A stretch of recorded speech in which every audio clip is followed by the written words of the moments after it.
First of all, I'm amazed. It's like so late and still there's so many people here. I didn't expect that. So thank you all for coming. Angular elements. First of all, who has been here last year? ngVikings? Yeah, that's a group picture. And does anyone have an idea where I am on this picture? Yeah, 2 or 3 people in this room. So I'm the guy sitting down there, right there. So I don't know. I was still having lunch, and I think like that guy, he looked at my plate, and I thought I'm gonna finish that better first. Yeah, he was really looking at my food right there. Anyways, I just thought I'd bring it up here. My name is Pascal. You can find me on Twitter with that name over there, and I'm a Google developer expert for the Angular team, so I try to be a little bit helpful as a kind of like an interface between Angular team and community, and yeah, that's also why I write these articles and you know, do a lot of, or as much as I can at least in the community to help out. Right, everything that you see here is actually already up online. That's the URL. So you can find it everywhere on the web, or at least with this URL. If you have problems reading something, you can look it up on your laptop right now if you want. And yeah, everything you will like hear in this talk today is part of the Angular Labs project. If you don't know Angular Labs, it's kind of like a side project, like a branch where new experimental things are being tried out. So that means that everything that I show you today is maybe not something you want to use in production, right? Like today or tomorrow. Even though I think we're getting very close to getting a first official release. So getting that out of our way, let's start off with a little bit of a background. And yeah, I'm going to start with a quote of Rob Wormald, who's a member of the Angular core team, and he said that Angular is ideal for building complete applications, and our tooling, documentation, and infrastructure are primarily aimed at this case. And I think that's quite true, right? So the main point here is complete applications. If you think of Angular, it's quite a big platform by now, and you get a lot of things as part of it, right? So there's things like a compiler, there's dependency injection, we get like a binding syntax, template binding syntax, there's an upgrade module, there's animations, there's a router, there's internationalization and material, Angular material, which is an Angular implementation for the material design specification. There's server-side rendering and a CLI language service to make your IDE get a bit smarter about what you're writing when you write your code. And there's actually more. There's form support, right? We have schematics, which is a new thing in the CLI tool, and there's tons of stuff coming. So Angular is really, really good at building complete applications. It's not just like one tiny thing that does one thing very good. It actually gives you a big tool set right out of the box. However, it turns out that it's quite challenging to use your Angular applications or your Angular components outside of Angular apps, right? So let's say you built this cool component, a date picker or something, or and you want to reuse it in other projects that maybe they're not even Angular apps. Turns out that it is possible, but it's just not super convenient right now. So the use cases for that would be, first of all, obviously reusability. You're working in a bigger team or in a bigger company with multiple teams, multiple projects, using multiple platforms, multiple frameworks, and you don't want to reinvent the wheel over and over again for every framework, right? You just want to build it once and ideally reuse it across projects. There's other use cases where people actually integrate Angular inside of CMS systems, like spinning up multiple Angular apps per page, because it's not really a single page application, it's like multiple pages.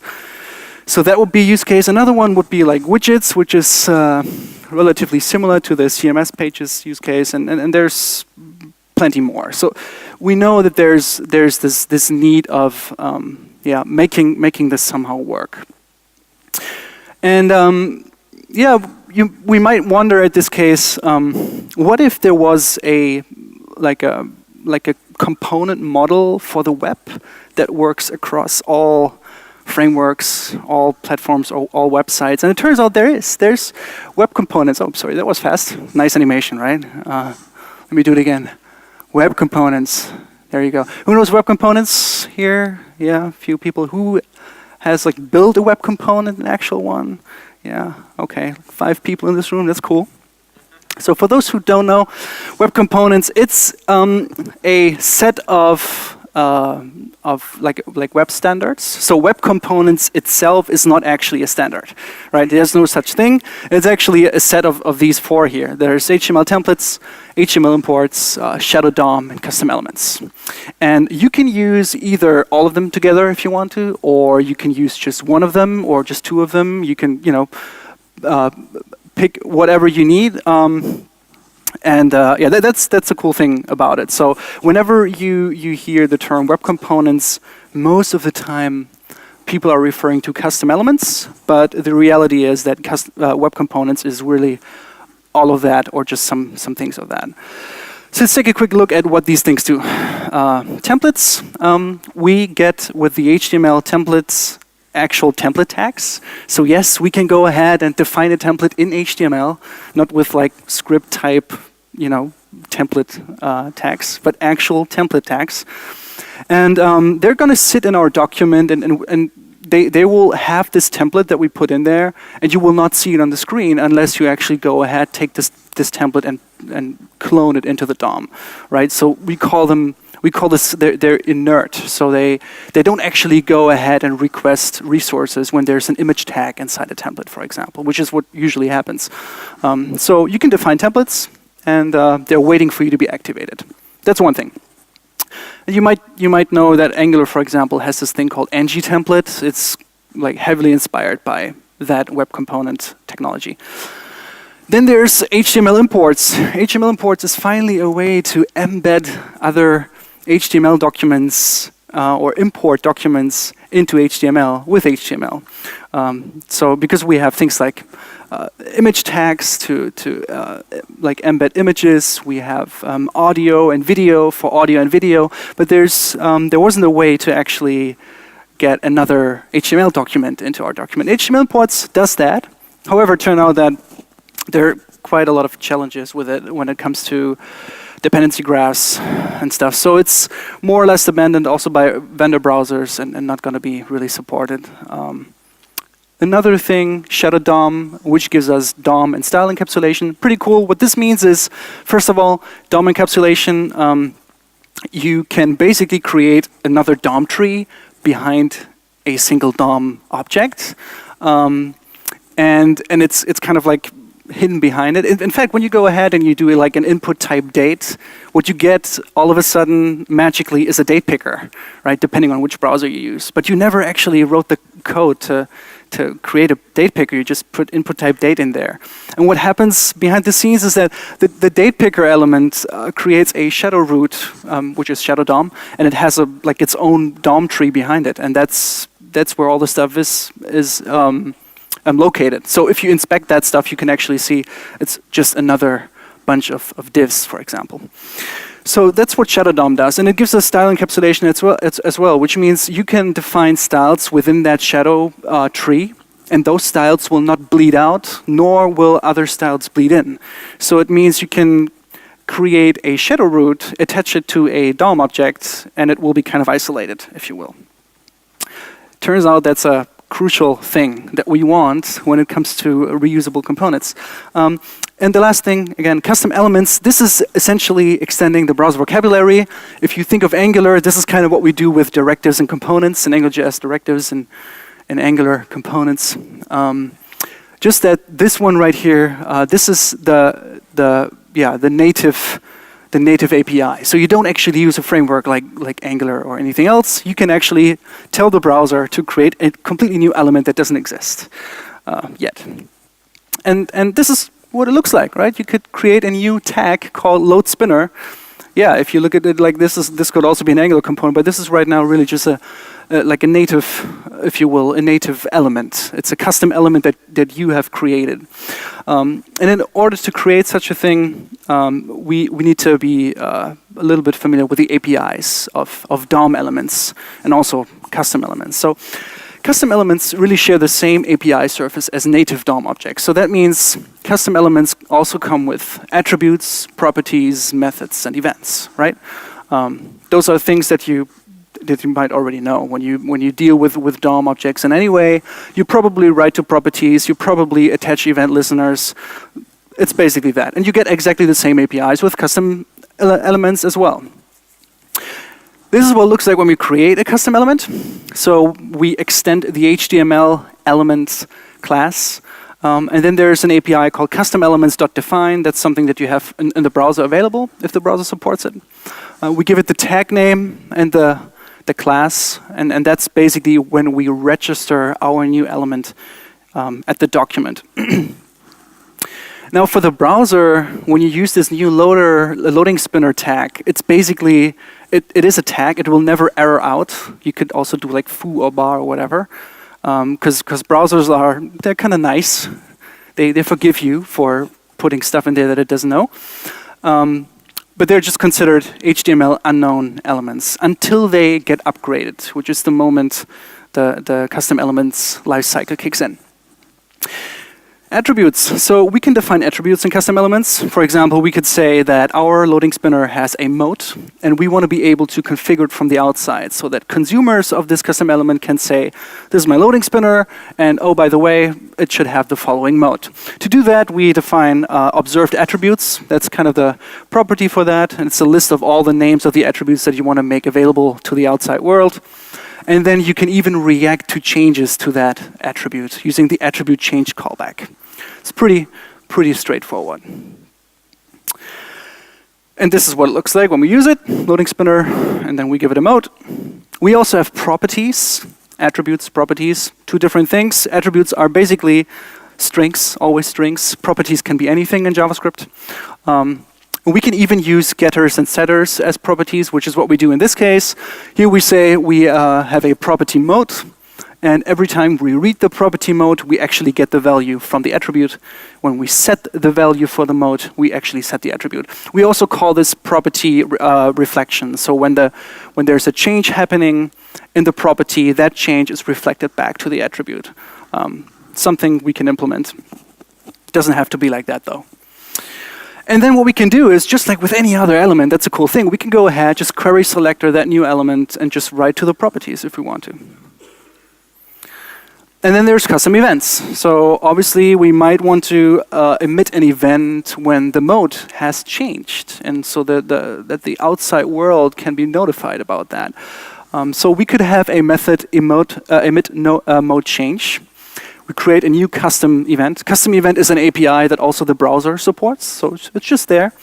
We give it a name, in this case, mode change, and the detail property is basically a payload that we can decide whether we want it or not, and then we can use that to send some data with the event, right?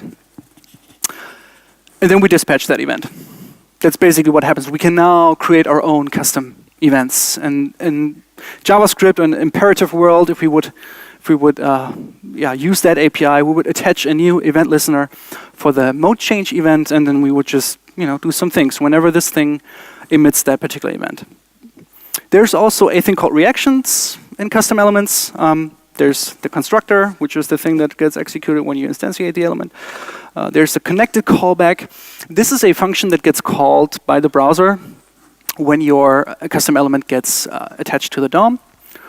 And then there's the disconnected callback, same thing, just the other way around. When you remove that thing, it's going to call a disconnected callback. And then there's the attribute change callback. We've already seen that. Pretty cool.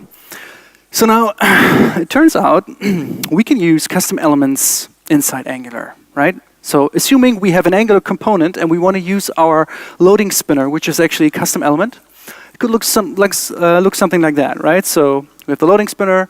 We write into the mode property with an expression called mode. We could also write into the attribute if we wanted to. We can bind to the mode change event. So Angular really has been designed for that, to work with that, right? That's why you have this, or one of the reasons why we have this weird bracket and parentheses syntax, right? It's a generic syntax that works with any element. Doesn't matter if it's a custom element or a native element or an Angular component, they all share the same API, which is pretty cool. And if we take a closer look at custom element APIs and what Angular component APIs look like, they are very similar. So we have host bindings in Angular components, which could be the equivalent of attributes. There's input properties, which are properties in custom element land. There's outputs, which are essentially our custom events, right? And there's lifecycle hooks, which could be the reactions in custom elements. Taking a look at that, we might think, what if we could write our Angular components and just get custom elements out of that? In fact, Angular wouldn't be the only one doing that. This is a tweet from Julian, who's also somewhere here. Is he in this room, Julian? Oh, right over there. Yeah, you're in my talk. So he has this cool picture, let me zoom in a little bit, where he shows the different syntax like surfaces of different frameworks, how they allow you to create web components these days, which is, in my opinion, an interesting thing, because it turns out that apparently everyone kind of allows us to do that. What really matters in the end is which framework probably has the best tooling, I think, the best developer experience. And I think Angular is pretty good at that. So let's take a look at Angular elements. What are Angular elements? Well, Angular elements are really just Angular components packaged as custom elements. So you could say there are custom elements on steroids, if you will, because if we think back of what we've seen before, Angular provides all these features out of the box, right? Now imagine you could take all that and put that in a custom element and then just use it everywhere in any project. It's a pretty cool thing. So here's how it works. Imagine we create a component and we use all the APIs that we know, right? Component has a selector, it might use dependency injection, it has change detection, it has outputs, it has inputs, you know, all these APIs. So we just write our components, and then we need to create a custom element out of that. We call it, in this case, ngElements, which has all the corresponding APIs, right? Attribute change callback, connected callback, and so on and so forth. There's some additional APIs down there, component ref, detach, and detect changes. We ignore them for now. And then once that is done, we register these new custom elements as custom elements so that they're available on the document. That's basically how it works. And the cool thing is that Angular kind of takes care of these two steps. So you can just go ahead and write your components and then make Angular do the work for you. So in a nutshell, Angular elements are self-bootstrapped Angular components using the connected callback, because the connected callback is the thing that is called by the browser. And then you could see it in a way that every Angular element is kind of like a little Angular app being bootstrapped in a single document. It's also an Angular component hosted inside a custom element. So it's not like you take your Angular component and then you like turn it into a custom element and then it kind of transformed into that. It is an Angular component attached to a custom element. So you still have both, which also comes with certain characteristics. And it also bridges the DOM APIs and the Angular APIs, which is kind of the corresponding APIs that we've seen before. So you get Angular components, or Angular elements are Angular components on the inside and standards on the outside, because what you get is a custom element that has attributes, properties, methods, events, just like any other DOM element, just that you write your components as Angular components and get all the nice features that Angular provides. Pretty cool. So in code, it looks something like this. Let's say we have a hello world component, Angular world, right? For convenience, we will put it in an array because we will reuse it later on. And then what we need to do is, we know every component in Angular has to be part of one ng module. So we have an ng module here, our custom elements module. It imports the browser module as a dependency because we need to make sure that our components work in the browser world. That's why we have that dependency right there. We declare our list of components that will become custom elements on that module. And we also need to define it as entry components. Who does not know what entry components are? Okay, it's totally fine because it's kind of weird. The short, I think the short explanation for this is every component that is created dynamically at runtime. So every component that is not in a template of your app needs to be declared as an entry component because the compiler needs that.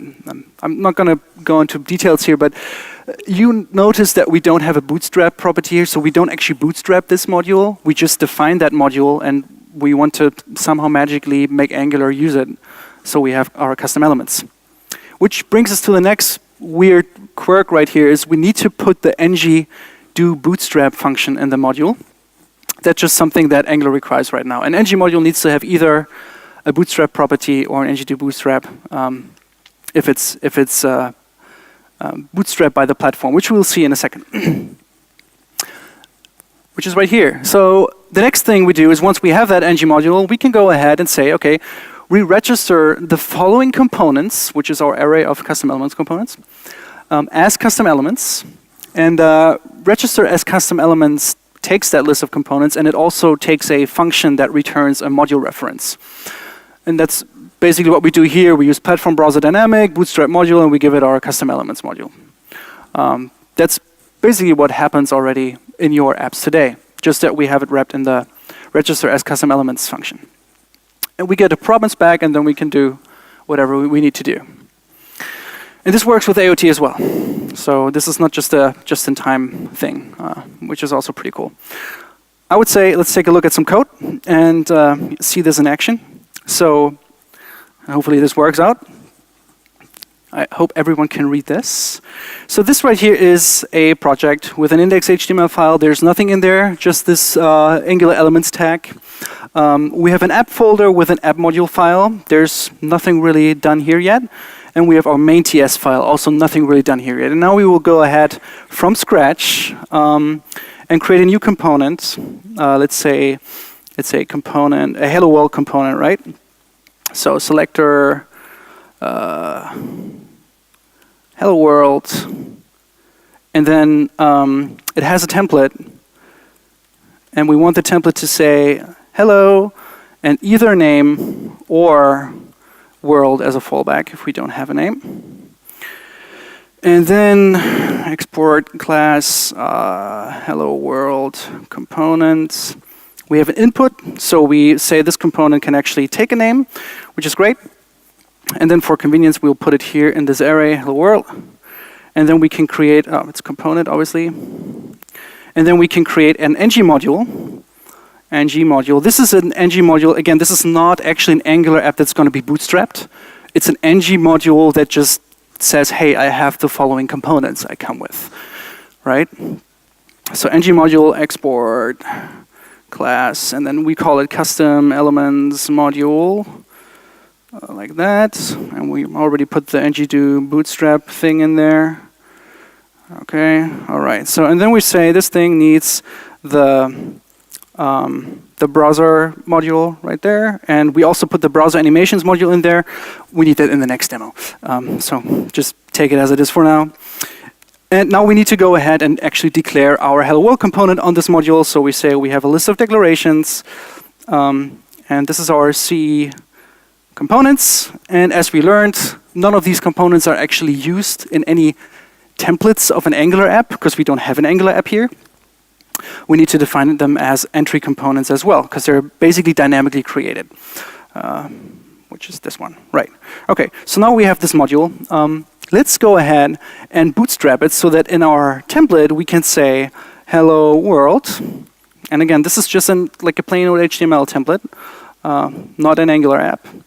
In order to make this work, we need to register our components as custom elements. So we import the C components, and the custom elements module from our app file.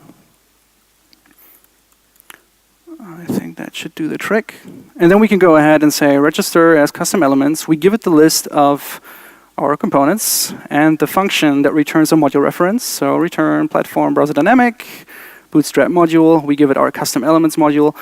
Doing that should already take care of registering our components as custom elements and hopefully make this thing work.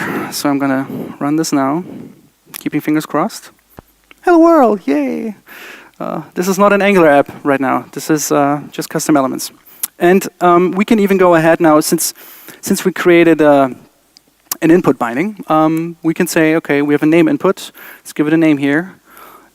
And you can see it renders the name. Again, this is now just an element. To prove it, once again, let me close this. I can now go ahead. When I know the custom elements are registered, I can actually work with my code and build my app, if you will. So let's say I create I query my hello world component, like this. So query selector, and then we take all, like that first element that has the hello world selector, hello world, like that. And then we can do something like set timeout, and let's say that after 4 seconds, we write into the property of that component, into the name property, so hello world dot name equals Bob, for example, and that should change the view as well. So I'm going to open this now again. So we first see my name. After 4 seconds, hopefully, yay, it works. So it's just like a normal native element. Okay, now, but the cool thing is, again, this is just hello world, that we can actually take what Angular provides and put that into the elements world. So let's take it a step further and try to convert Angular material components into custom elements. So let's say we want to add some radio buttons that we can click and that interact with each other. We can do that by importing the mat radio module and the mat radio button from Angular material. Now, the mat radio button is another component that's going to become a custom element. So we put it in here, mat radio button. But we haven't created it. It's already in the mat radio module, so we make it a dependency of our module. Mat radio module right there. However, now the mat radio button is also part of our declarations, and that cannot work because the mat radio button is already declared in the mat radio module. So let me just go ahead here and make this a manual list of just the hello world component, like that. And then we should be able to do something like this. We have a mat radio group, I think it is, mat radio group, and then we say we have a mat radio button, which has a name. I give it just the name, and then a value. Let's say it's Alice, like that. And a label, because we want to see something on the screen. And we take the same thing and do a second one. That's Bob right here. Now, the first thing we want to verify is whether these components are now actually rendered as material components. Again, this is just plain HTML now. I'm going to open this up. Oh, sorry, that was the wrong button.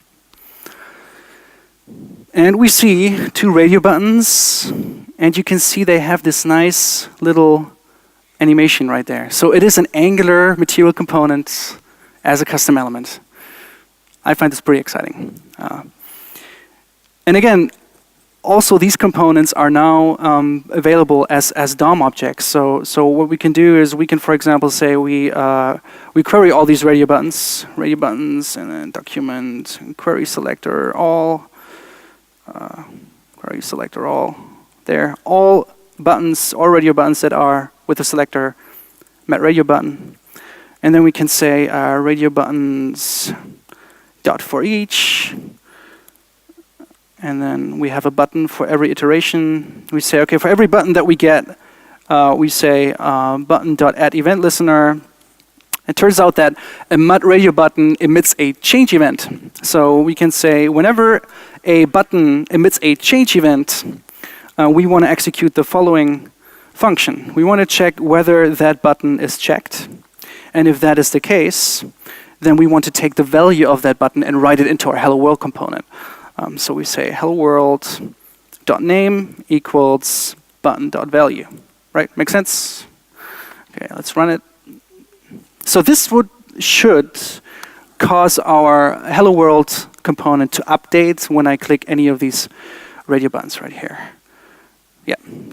So there you go. This is basically just normal. Like, yeah, thank you. You can clap your hands. Thank you so much. Appreciate it. Thank you. Thank you. And this took quite long. No, just kidding. You can actually take it another step further, and this is where I'm just going to refer to an app that I actually haven't built. It's done by Andre, part of the crew here, and thank you for letting me use your demos. So basically what he did is he took these, the idea of Angular elements and made them work inside of a Vue app or a React.js app. So what I have here, let me actually make this a bit bigger. Right there. So I have this Vue.js app with a Vue.js component, and even if you haven't done Vue, this should still look quite familiar because it's very, very similar to Angular. So you have a template right here, and it uses a component myRating, and this myRating component is not a Vue.js component. If we take a look at the app down here, the app here, it doesn't define such a component. It turns out that the myRating component is a custom element created from an Angular component. And if we run this thing, we get this. And we can now see that we can interact with this rating elements, and it updates the view accordingly. And it's essentially an Angular component as a custom element inside a Vue.js app.